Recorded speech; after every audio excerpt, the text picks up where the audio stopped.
ശക്തമായ സമരവും പ്രക്ഷോഭവും അതിന്റെ പേരിൽ സംസ്ഥാനത്തുണ്ടായി. BJPയും സംഘപരിവാരവും വളരെ പ്രകടമായി തന്നെ രംഗത്തിറങ്ങി.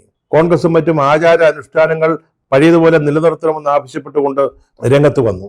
ഒരു ഭാഗത്ത് പുരോഗമനാശയക്കാര് നവോത്ഥാനം നടപ്പാക്കണമെന്ന് ആവശ്യപ്പെടുന്നവര്, ശബരിമലയിലെ ലിംഗനീതി അല്ലെങ്കിൽ സ്ത്രീ പുരുഷ സമത്വം നടപ്പാക്കുന്നതോടെ നവോത്ഥാനത്തിന്റെ ഒരു പുതിയ ഘട്ടം കടക്കുമെന്ന് വാദിച്ചിരുന്നവര്, ഇപ്പോഴത്തെ ആചാര അനുഷ്ഠാനങ്ങൾ നിലനിർത്തണം എന്ന് പറയുന്നവർ, അവർ തമ്മിൽ വലിയൊരു പോരാട്ടം, വലിയ യുദ്ധം തന്നെ ഉണ്ടായി. ഒക്ടോബർ 19 ഒരു സംഘം സ്ത്രീകളെ പോലീസിന്റെ സഹായത്തോടെ സന്നിധാനത്തിലെത്തിക്കാനുള്ള വളരെ പ്രകടമായ ഒരു ശ്രമം സർക്കാരിന്റെ ഭാഗത്തുനിന്നുണ്ടായി. പോലീസിന്റെ ഹെൽമെറ്റൊക്കെ ധരിപ്പിച്ചിട്ടാണ് അവരെ മുന്നോട്ട് കൊണ്ടുപോയത്.